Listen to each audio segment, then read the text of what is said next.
Hello, everyone, and welcome to today's QA Wolf webinar, Profit or Progress, How QA Pricing Models Define Vendor Incentives. I'm your host, Caleb Masters, and I want to start today with a quick story about one of my very favorite subjects, movies. Let's take a step into the Wayback Machine and go to the year 2000. Y2K is a thing of the recent past, and great news, civilization has not collapsed. If you look to the world of movies, American Beauty has just won Best Picture, and Mission Impossible 2 is the highest grossing movie at the box office. And then another trend has really caught on among consumers, which is going from VHS to DVDs. And more than buying DVDs, people love to rent DVDs.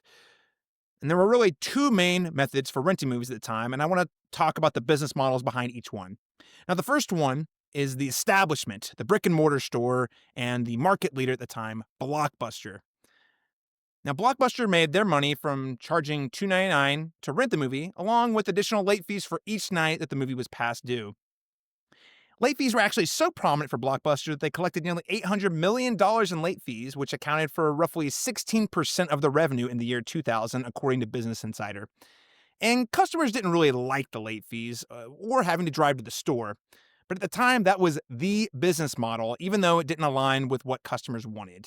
I guess the mindset was if it ain't broke, don't fix it. There was really no incentive on Blockbuster's side to stop charging late fees because they made up almost a fifth of the company's revenue. That is until the next option came along, the new kid on the block, the mail-in DVDs, Netflix. Now, Netflix made their money by charging a flat monthly subscription fee to customers, and then customers could rent as many movies as they want. They could keep them as long as they wanted. There were no late fees, and the DVDs were actually mailed directly to their doorsteps. They didn't have to worry about getting in the car and driving to the store and back to either pick up or return a movie. And on top of that, Netflix had access to a very significant catalog of films that might not be available in the brick and mortar store. And the way they made additional money was they increased their revenue by upselling customers who wanted more than one or two DVDs at a time. So your base tier was you rent one or two. If you want more movies, you pay a little extra money for three or four or five or six DVDs at a time. Suddenly, customers had an option that prioritized their convenience at a very simple and predictable rate. And eventually, Netflix removed physical media from their model entirely, but that basic premise, which is watch as much as you want, whenever you want, for one flat fee, still applies. Let's fast forward to today. Blockbuster and all the other brick and mortar copycats are completely out of business, and there are no less than 10 streaming services that are trying to follow that same Netflix subscription model. And Netflix is now valued at over $400 billion as the world's most popular film and TV streaming service. So Netflix outmaneuvered Blockbuster by aligning their business model to the optimal and most convenient customer experience. Now, at this point, you might be asking yourself, what does this have to do with automated QA? How does Blockbuster's blunder relate to the business models used in today's automated QA? And that's going to take us right to the topic at hand. Traditional outsourced QA pricing models misalign incentives, prioritizing billable hours or test runs over comprehensive test coverage. The right pricing model is the foundation of a successful QA partnership, and it should always put the customer first.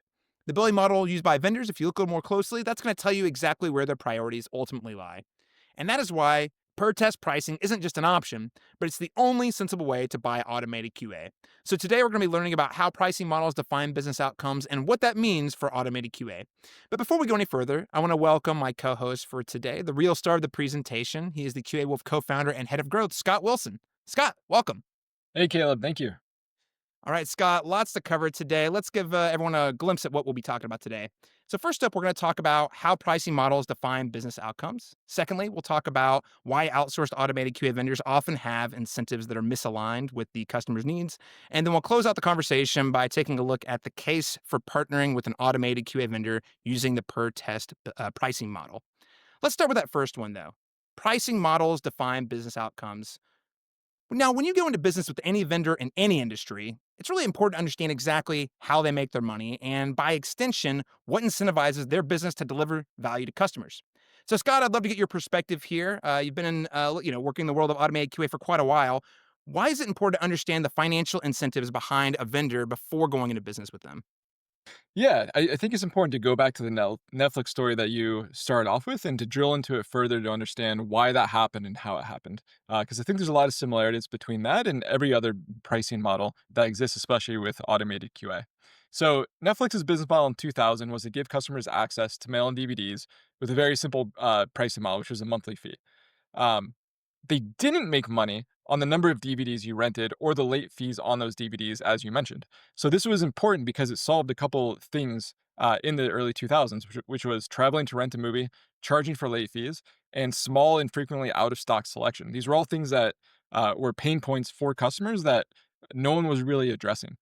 So their ongoing revenue mission, really, when you think about it, is how do we get people to stay with us and pay monthly, which they held as the best DVD rental model month over month while increasing margin on those customers. So the idea is how do we keep having them pay for us, stick with us by receiving value, and then how do we find new ways to uncover the margin to make sure they remain profitable with us? But the cost of Netflix still existed. They didn't just disappear. It wasn't something magic that they did. So, for example, they still had the inventory of DVDs in stock. So they had that fee. They had the cost of having to mail these things out. But the customers did not pay for those line items the same way that they did for Blockbuster. So what was Netflix incentivized to do? Netflix was incentivized to figure out ways to reduce the variability and all the different costs associated with those line items because the customers weren't covering them. But when you look at someone like Blockbuster, they weren't really ever incentivized to remove the late fees. 16% of their revenue was coming from late fees. So while they may not be incentivized to figure out, hey, how can we get more late fees by like shortening the rental window or whatever it might be, they certainly weren't necessarily incentivized to figure out how to reduce late fees. And I think that is the heart of how pricing models can determine and really create categories and put some businesses on the top and some businesses out of business is by just really trying to align. Um, and the hard thing is usually aligning with customer goals and the customer experience because it usually means the vendor themselves take on a ton of burden and a ton of risk, which requires innovation to solve for. And I think when you really look at it, you start seeing that within the Netflix and Blockbuster difference. Hmm. Right. So, or there, I mean, I imagine that this is a trend you've seen in other industries as well. Yeah, so that's what I was just gonna get into. So if now let's get out of B2C for a little bit and go to B2B examples. And one of the ones that we came up with that we think is pretty true is when you look at the SaaS space, specifically in DevOps and cloud computing.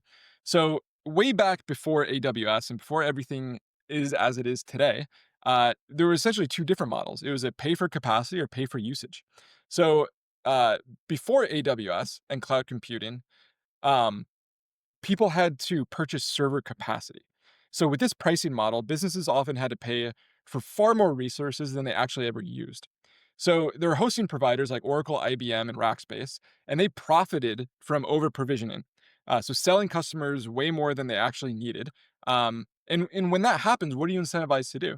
Well, you're incentivized to sell longer term contracts, and very rarely are you incentivized to figure out, hey, how can we make sure that we shorten what we're selling to just what the person's using. We kind of don't care if they use less than what we sold them or if we use up to what they sold them. Really, the only thing we care for is hoping that they go over it and they use more. And so this left a lot of customers feeling like, well, shoot, I was sold on one thing because I had no idea what I needed. And what they end up figuring out is I only use 50% of that or 60% of that. And so there was a humongous profit margin for these different companies out there. But that's not really what customers wanted. You see this a lot with category creators, where they start something brand new and it's kind of hard to know how to price it. And so, how do you start pricing things? You price things in a very business centric way. One of the reasons is you make good margin that way, it's sustainable for you. But then also, the customers don't really have an alternative. So, there's nothing really pressing you or pushing you one way or another. Eventually, you're going to get people like AWS that look at it and go, "This is not the way this should be done." We think we can align closer with what customers want by investing a lot of dollars into R&D and innovation. And, AWS then came out with a pay-as-you-go pricing, where customers only pay for the computing power that they actually use. And so when you think of it that way, it incentivizes Amazon to constantly find ways to get customers to want to use more, which require the PMs, the developers, to actually listen to the customers and build net new things that are going to get the customers to say, hey, I do need more computing power. I do want to use more of Amazon versus in the other scenario where you're paying for a block of something or server capacity, the PMs kind of don't care if they're using 50% capacity or 70% capacity. And so there's less of an urgency for innovation. Yeah, and I mean, just hearing you sort of lay out this principle for us. I mean, Warren Buffett's longtime business partner Charlie Munger had a really great line: "Show me the incentive, I'll show you the outcome." That sort of also demonstrates this principle that you're talking about today. Exactly. The bottom line is companies have to make money to stay in business. No matter how good the marketing or sales is to, try to make you think otherwise, like that's what it comes down to.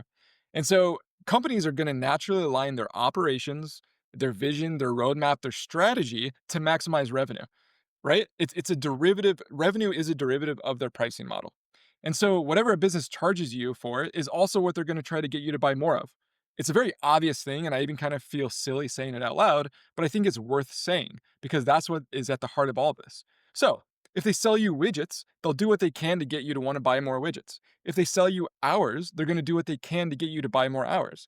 So, pricing models define business outcomes. That is the argument that we're making by shaping a company's incentives and ultimately how they operate and serve their customers. Yeah, and I think, I mean, the way when you laid out like that, I really think this is a very powerful way to think about how companies have done business, especially when we think about Blockbuster, Netflix in the context of media. And you sort of tipped your hat here a little bit, but I want to actually take a closer look at how this same principle appears in the world of automated QA services. So, in another recent webinar titled "How Billing Models Shape the Total Cost of Ownership," we saw how traditional business models increase that total cost of test coverage. And I want to go back to those same three business models we looked at to understand exactly what is financially incentivizing each one of these services. So, Scott, I've got to pull up a slide here that breaks it down for us. But just from your perspective here, what are the business incentives behind the most popular billing models that you're seeing in automated QA? Yeah, and I won't go in depth about all these. And if anyone wants to pause it, they can pause it to kind of look at the good for the incentives, the customer risks. I think that is helpful to know. In the previous webinar, we discussed that the more you know, the better you're going to be at making purchasing decisions and also negotiation. So it's definitely worth looking at these three and understanding it. But at a high level, there are three things that we're going to talk about. But first, it's worth noting that while these models we're about to discuss differ in structure, they all originate from the same principle, and that is pricing is ultimately determined or derived by labor hours required to work. Wherever you're looking in traditional QA, traditional software development, when you're outsourcing it to someone, that's what it essentially comes down to: skilled labor hours. So vendors bill for software testing projects in, as you mentioned, these three different ways. There's time and materials. That's going to be like hourly billing with infrastructure, license fee software. Very classic. A lot of folks know that. Then there's fixed price billing. We'll get into this in a second as well. And then there's like monthly billing or staff log. And so there's these three different areas, and all of them, as we mentioned, go back to labor hours. So time and materials and monthly billing and staff log, they're very straightforward. You pay for labor hours either in a pay-as-you-go agreement. So, hey, I want to have 1 hour at a time. Very rare to actually have that. Or I want to buy 30 hours at a time, or a monthly bucket. So I want, with staff log, I want 160 hours. But the issue with that is that you may only be able to buy buckets of 160 hours. So if you need 170 hours, you're actually going to have to buy 320 hours, 2 months worth, right? So there are pros and cons to a lot of these. In our opinion, a lot of cons, mostly pros for the vendor that are supplying these. But then fixed price billing, you may be looking at it and being like, well, isn't that the good one? Isn't that great? And the way that traditional outsourced QA presents them, no, is the short answer. And the reason is that these vendors are going to listen to your needs. They're going to try to scope out a project as best they can. And then what they're going to do, they're going to run an internal calculation, probably on a really big Excel sheet. And they're going to say, okay, so this project for Caleb that involves all these different things, the calculation shows it's going to take 200 hours for us in terms of labor. Now we're going to let's mark that up by 30, 50%, and then we're going to present that price to Caleb, and that is the fixed price.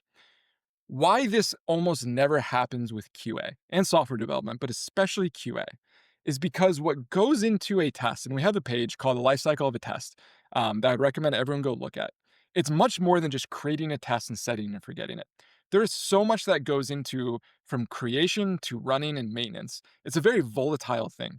And so when you do fixed rate billing, what many people will find out very quickly is you approach that fixed rate contract extremely fast. They may say, "Hey, we can do this for, keep it simple, $10,000." Before you know it, they're saying, "Hey, we're actually scoping out. There's some change orders. We're running these tests much more than we thought. They're much more brittle. We think we need to, in addition to the $10,000, we need to start charging hourly. And many people go from a fixed rate to that hourly billing pay as you go model or selling chunks of 10 hours at a time. And so, in all these cases, as I mentioned, what's really coming down to this is that the vendor is making money based on their effort, which is hours, and not necessarily their results. And the reason for that is they're always going to defer to charging hourly to make sure they keep themselves whole and maintain a certain level of margin. Yeah, and Scott, I appreciate that breakdown and sort of the pros and cons of each one. And I mean, I think it's worth noting, of course, all of these models do have some noteworthy use cases and specific scenarios. But I think what you're highlighting here is that what's also true is that all of them are fraught with challenges that can significantly undermine either a project's success or, at the very least, budget management. So, if you are in the market for a managed QA service, the reality is that you're probably going to be looking at one of these hourly billing models that Scott just walked us through. And though they are widespread and accepted across the industry, that does not mean that they are without risks when you work with a vendor who uses one of them. And these risks, I think, as Scott has already outlined here, these are not taken on by the vendors themselves, but they pass that risk on to the customers. So, Scott, I know that you've had a lot of experience looking at a lot of different billing models and seeing what other folks doing. What are the main risks that engineering leaders take on when working with an automated QA service that's using that hourly billing model? Yeah, I think before we do that, I think the general theme or note worth restating is that at its core, hourly billing reduces risk for the vendor more so than it reduces risk for the customer. So the main risk that we've come across, being in this industry for quite some time, dealing with so many different customers, talking to a lot of different folks out there, just understanding like why they don't like the hourly billing model. And we've come across three of them. And the first one is unpredictability. The second one is what we like to call chunking. Maybe we can coin that firm on this webinar today. And then the third one is inefficient and ineffective coverage. And so, really quick, I'll just share a quick definition of each, and then we'll get into what they actually are. Unpredictability is what it sounds like. Not knowing what to expect or forecast as a leader. It's very hard to know how many times you're going to run this suite. How many of them are going to fail? You just don't know. Chunking is being forced to buy chunks of hours at a time to hit a minimum revenue threshold for the vendor. And then inefficient, ineffective coverage is also just that. Is inefficiencies derived from rework, slow work, Zoom calls, etc. All these other small things, 1,000 paper cuts that really add up.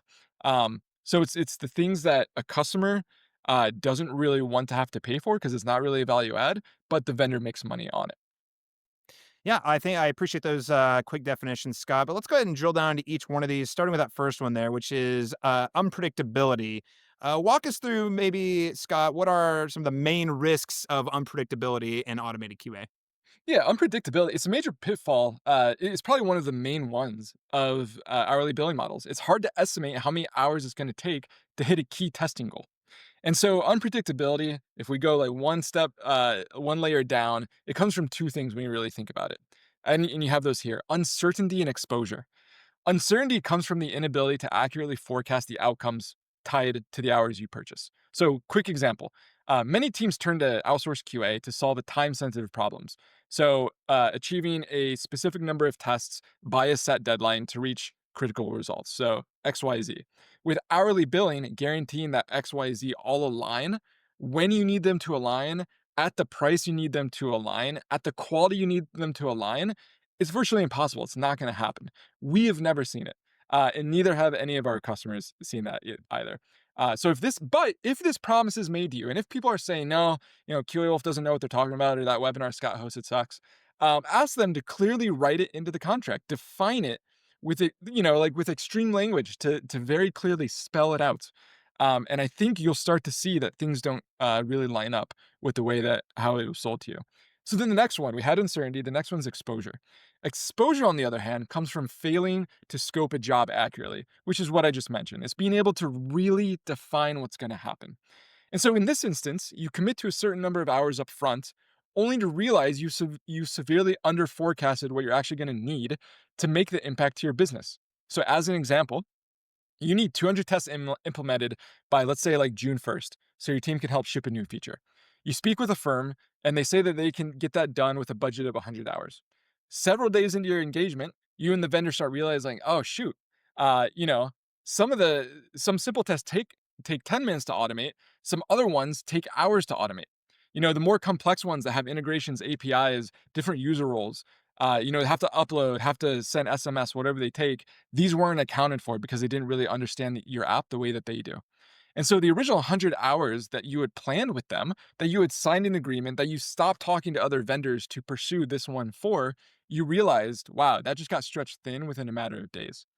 And you start realizing with the current trajectory, it actually looks like you're going to need 300 hours total, something that wasn't even in your budget or scope when you first started talking. But as we all know, like you're pot committed. It's like poker when you've put in so many chips. You're now pot committed. You're like, I've already told the other vendors no. This one has already started learning my app. They've already created a couple tests. You then have to go to your boss, the CFO, the CEO, and say, hey, I know we asked for 100. It's now looking like 300. No one wants to be in that situation, but so many people find themselves in that exact situation. And that is because labor hours are so hard to figure out what you're going to need for your team. You don't know if you're going to want to have to run the suite 10 times in this week or one time. Things happen within business, and that is where labor hours fall short. Yeah, and I mean, again, and just to reiterate, I mean, those labor hours are really going to add up. All those the death by a thousand paper cuts sort of thing you mentioned a moment ago. Those little things are going to add up to quite a lot of additional labor hours over time potentially. Sounds like the only thing in automated QA that you can be certain about is that there will be uncertainty. And if you're watching today and you're an engineering leader trying to think, how do I scope this out? Maybe a question you should ask yourself: do you want to be the one who's taking on the financial risk of that uncertainty, or should you be working with a vendor or partner who's going to help, who's going to align their goals in such a way so that they minimize the amount of risk that's being taken by you specifically? So with that said, let's move on to the second pitfall here of hourly QA services, which is what we call chunking. Now, Scott, you gave us a short definition earlier. Walk us through it. Why exactly is the risk being taken on by the customer using the hourly billing model as it relates to chunking? Yeah, so I briefly mentioned what chunking is. So chunking is when a vendor or contractor won't perform work unless a minimum threshold in terms of hours or dollars is met. It makes total sense, at least for the vendor. It does not make any sense for the customer. So it's the same reason when you think about your home and something happens. It's the same reason why a plumber or electrician is going to charge $250, $500 if you're in Seattle to come out and do a $20 job. It makes sense. Yeah, it's, replacing an outlet. The outlet costs maybe $8. Coming out and doing it, the whole thing you should be able to get done for under, let's say, like $30 with the tools and everything. But that person, what they're thinking, the opportunity cost, they could be doing a bigger job elsewhere.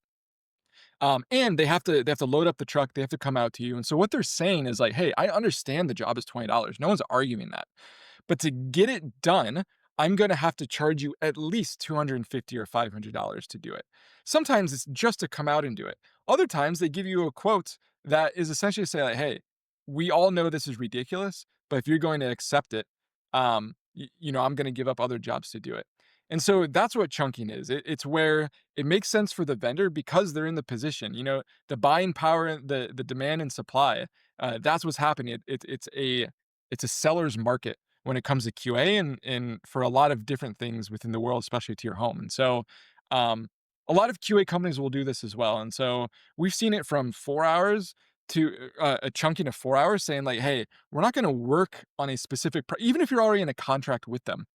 If you have an issue, they may say, hey, we know that this issue is only a 1 hour issue, but we have to charge you at least 4 hours, and then we can charge you 1 hour thereafter.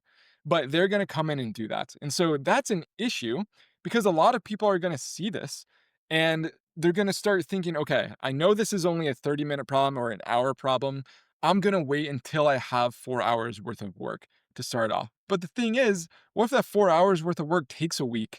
To actually accumulate, or 2 weeks.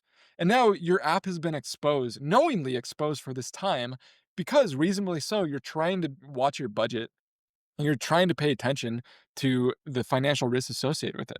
And so it very much is an issue when QA vendors require chunking and you just don't want to have to deal with that. You don't have to do the mental math. And how many times are you going to have to do that? You may have to do that weekly or bi weekly throughout the entire relationship that you have with that vendor that is charging that way. Right. I mean, when you lay it like that, it makes me think that a lot of engineering teams are probably going to get stuck in those either use it or lose it contract type situations, at least potentially. I mean, what do these types of contracts typically look like?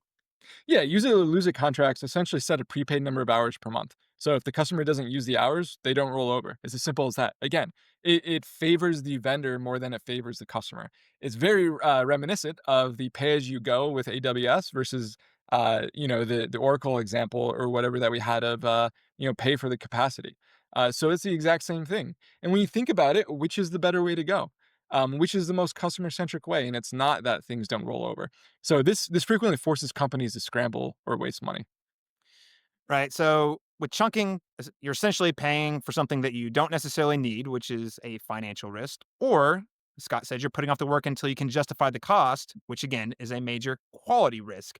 Both of these seem completely at odds with getting comprehensive test coverage efficiently, which is going to take us to this last pitfall I'm going to talk about today, which is pitfall number three: inefficient or ineffective coverage. So, Scott, maybe you can walk me through this one. How do the incentives behind each billing model create quality or efficiency risks?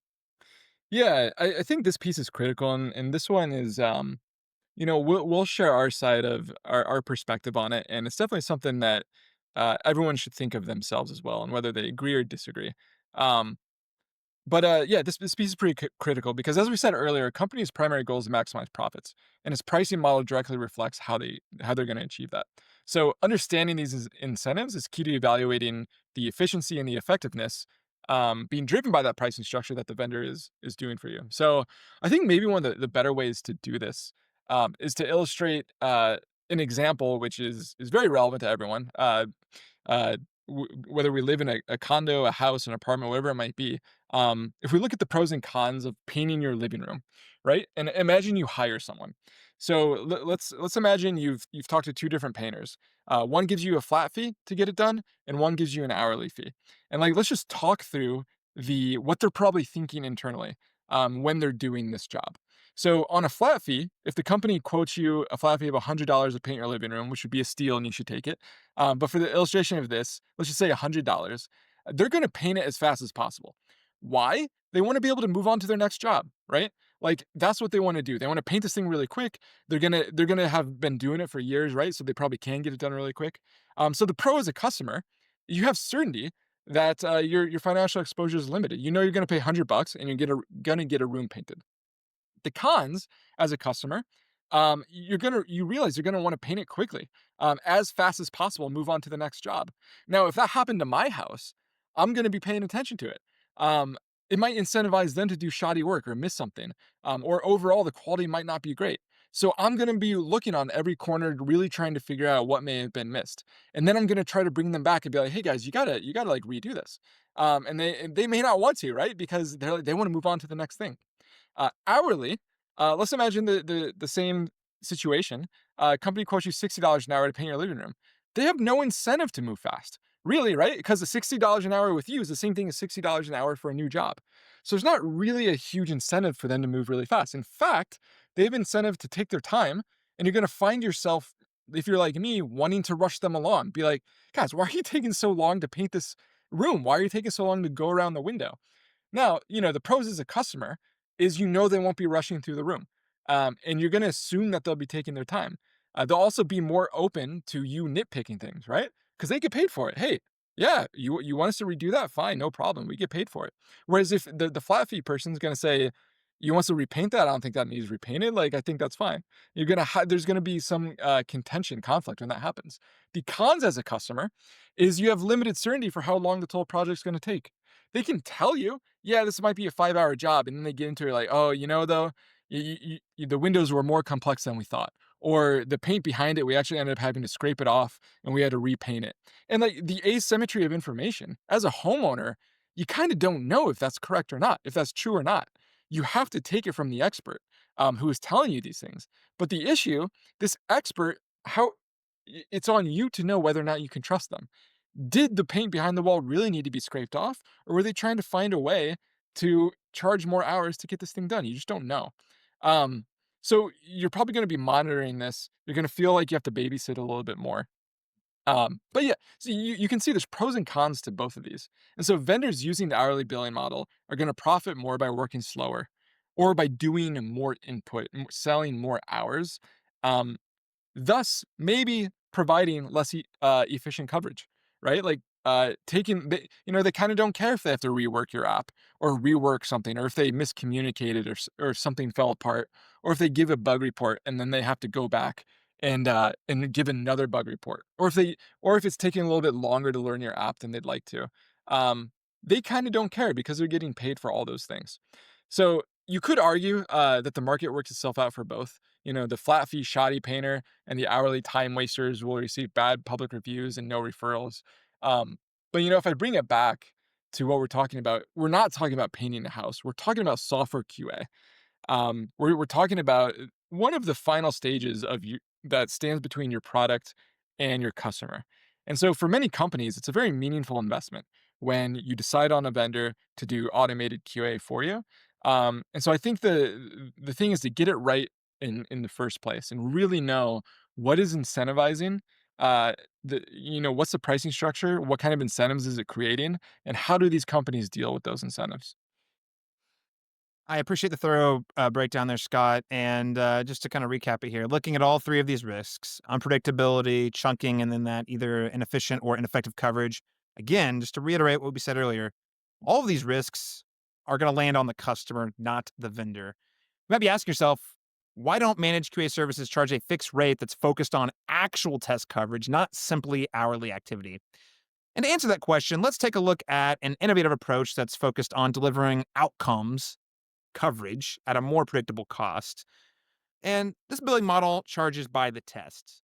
So, Scott, when we say charging by the test in terms of billing, how would you define this for people who are tuning in today?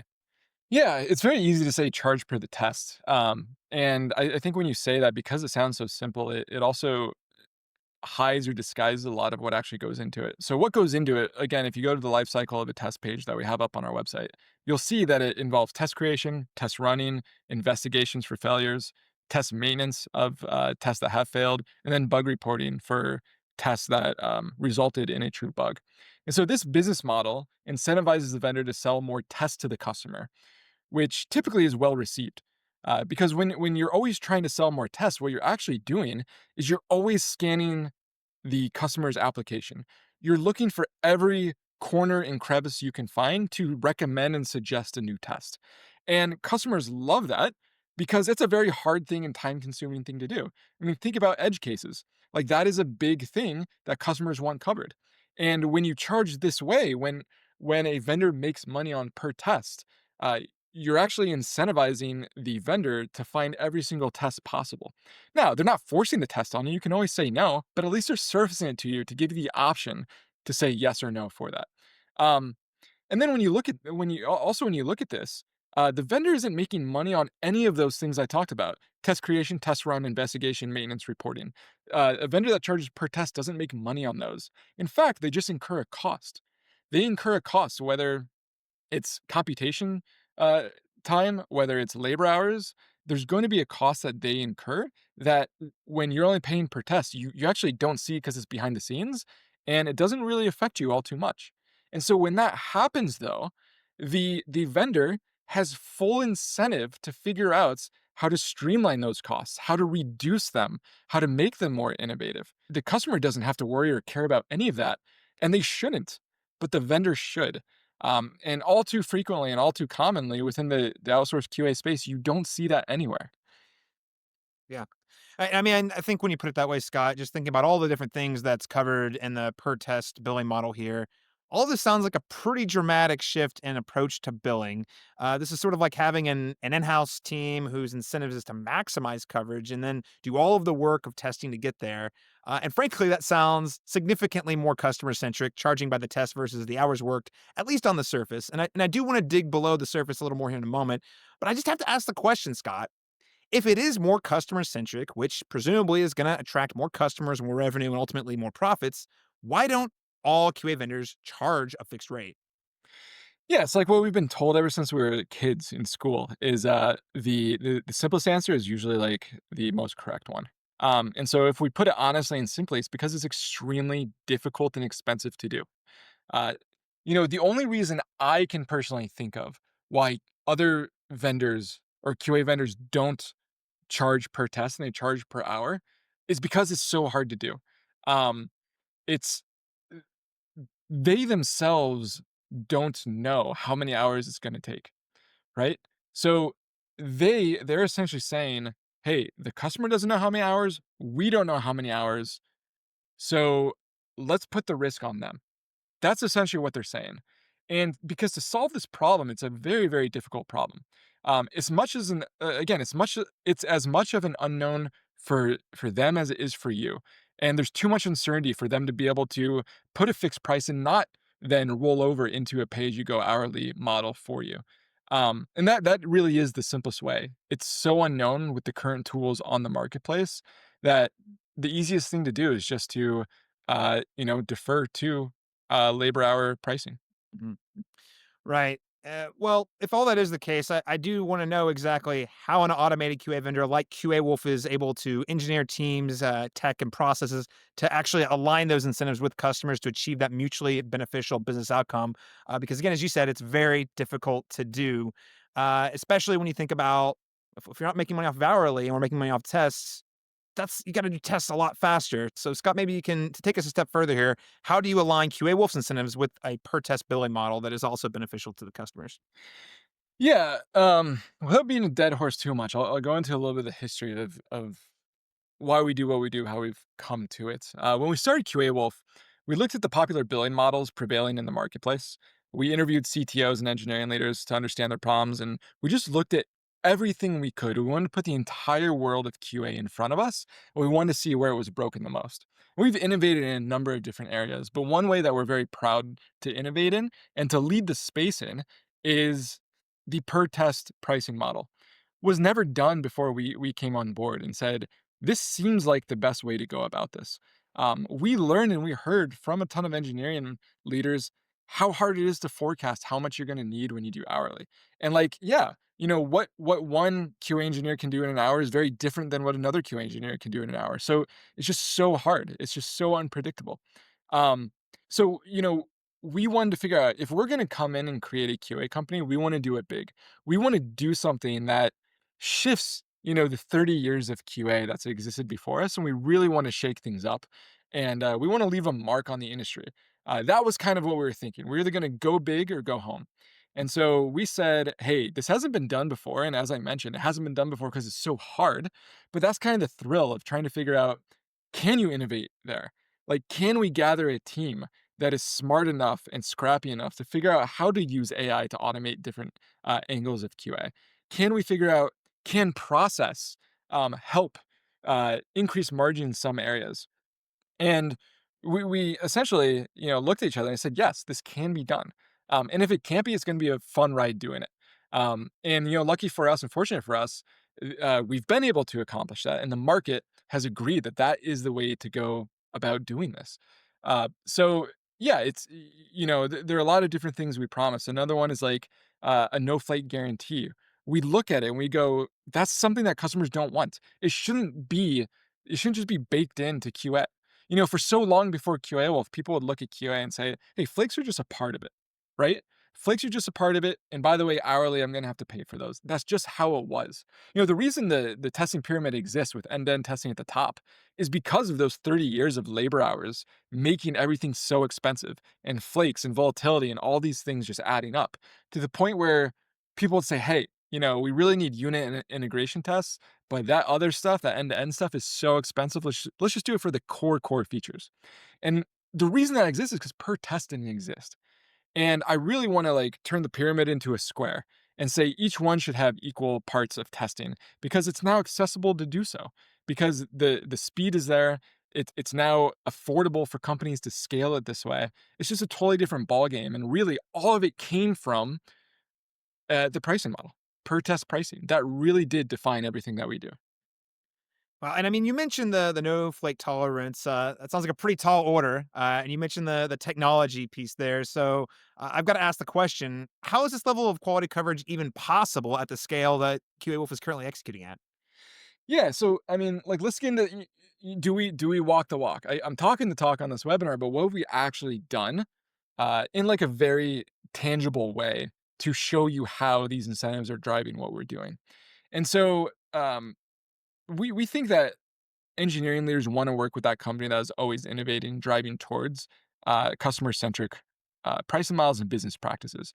And so you know, there have been a number of things, but here are three things that we have innovated on that took a lot of investment and a lot of work, and we're still working on them. We're still trying to make them better.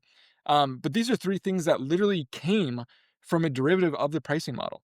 And so, an AI native web based platform, parallel test runs at scale, and then our internal task management tool called TaskWolf. And so when I look at these each, again, you can pause the screen and kind of look at what each one does. But like let's talk about them really quickly one by one.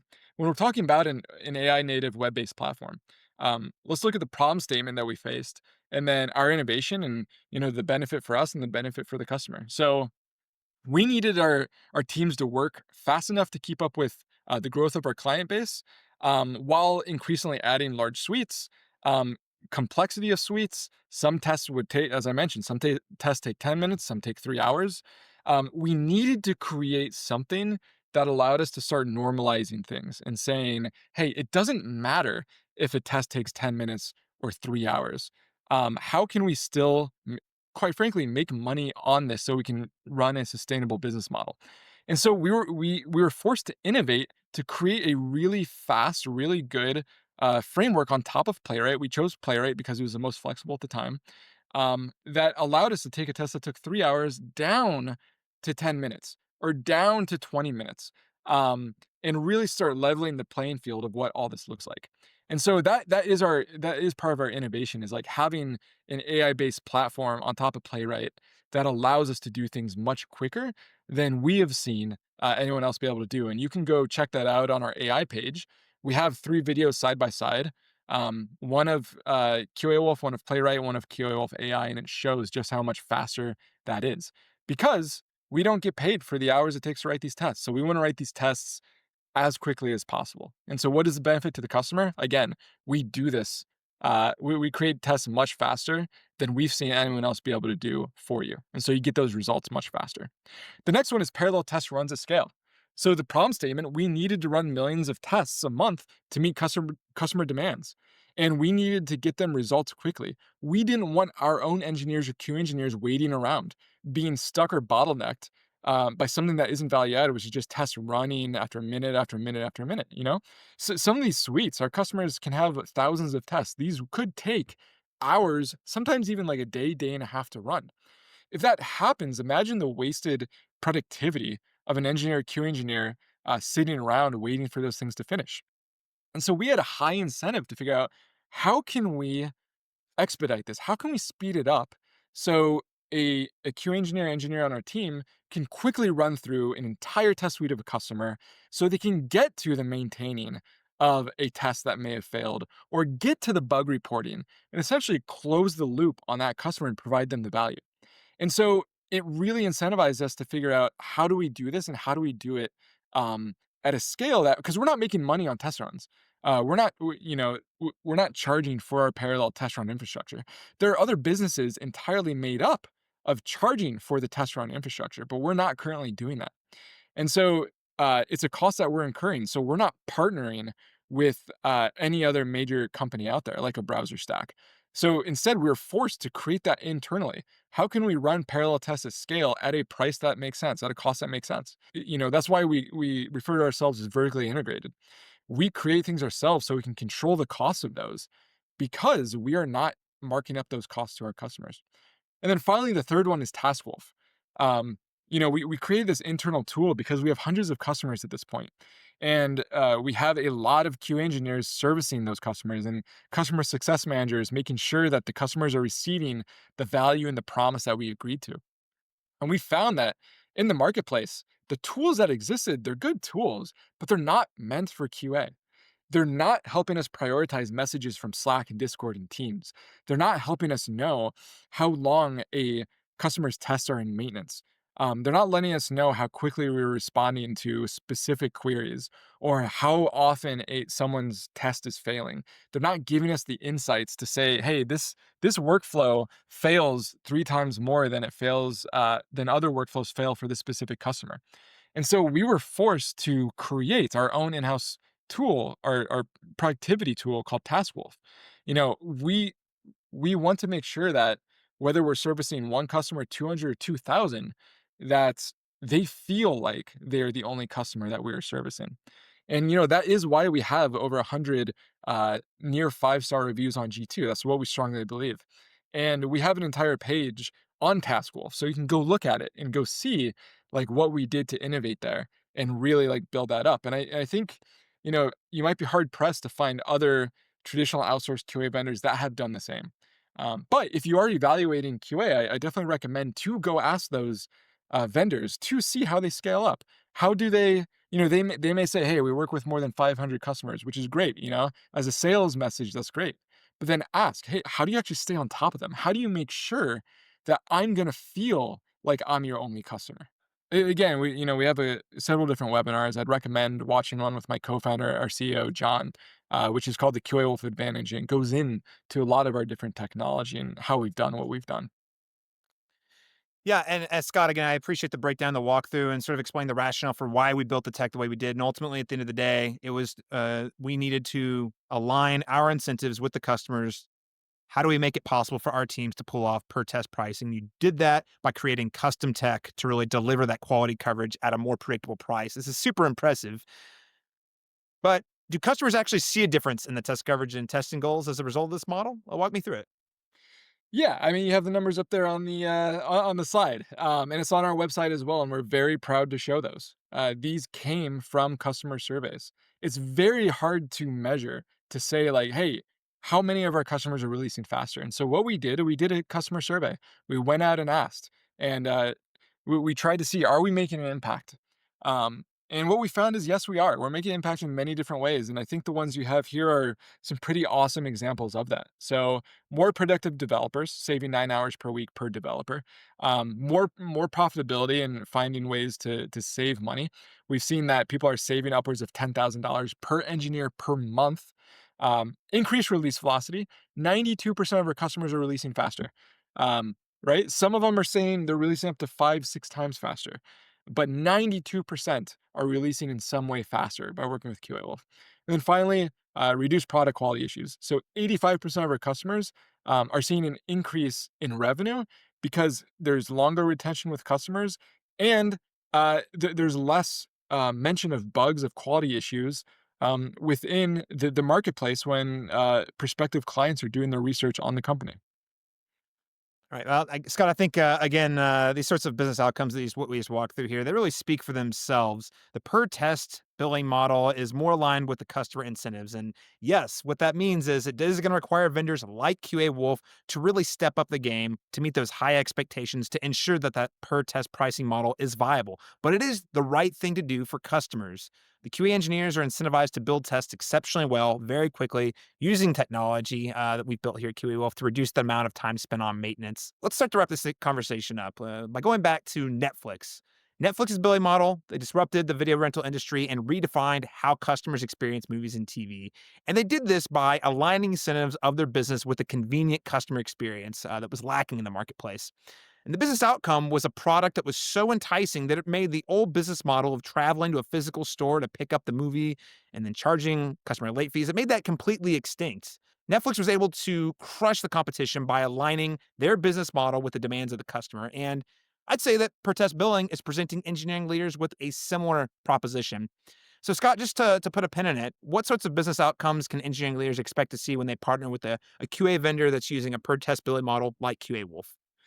Yeah, I'll try to keep it simple again. I think the slide that we have right now speaks a thousand words. I think this is a very powerful slide. You know, if you follow the money, you're going to see how each different business works. And so on the left hand side, it's very simple. Uh, a vendor that charges per test pricing is going to make money when they sell more tests, right? That's what's going to happen. When you look at a traditional outsourced QA that charges per hour, it's almost, indisputable that they will increase their revenue in these areas. One thing that I think is probably worth considering is that they're not incentivized to reduce it. So that is the thing to take away here, is when they sell you managed tests, they also make more money. When they maintain more tests, they make more money. When tests are running, they're making more money through the compute. When they're learning your app, when they're going on Zoom calls, when they are doing rework, when they're doing bug reports, they are making money. because these are labor hours. They're labor hours that the vendor is incurring and that the vendor can never get back and that they will charge you for. And so when you look at all these different areas, while they may hopefully not be incentivized to increase some of these areas, they certainly are not incentivized to decrease them or reduce them. But when you look at a vendor that charges per test billing, I would say that they are very incentivized to reduce every single one of them, except the one that aligns directly with the customer, which is managed tests. And so that's why I think it's a very powerful business model, very powerful pricing model, and worth thinking about and considering if you're really looking to evaluate QA and who your next vendor is. I'd like to close really quick with a takeaway if I haven't made it obvious already.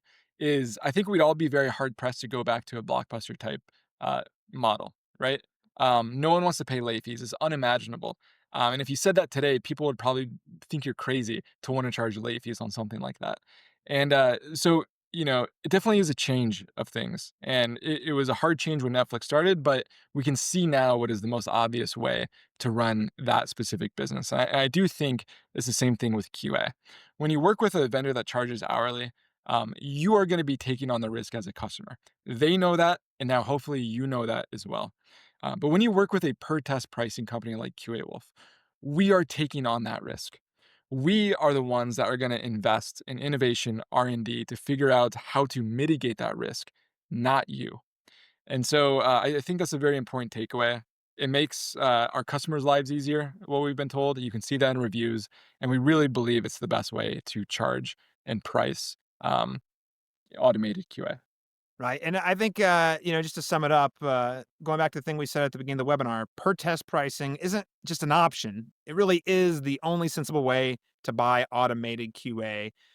So, Scott, I really appreciate the breakdown. Unfortunately, we are out of time for today. We have taught today, everyone, about how we're able to align our incentives with our customers using that proprietary technology, including QA Wolf AI, to build better tests more efficiently. And if you'd like to see what this technology looks like in action, you can head to qawolf.com and schedule a demo today. Hey, Scott, this has been a great conversation. Thanks so much for joining us to talk a little bit more about how we're aligning incentives. Absolutely. Thank you, Caleb. It's been awesome. Thanks to everyone for tuning in. We hope you have a great day.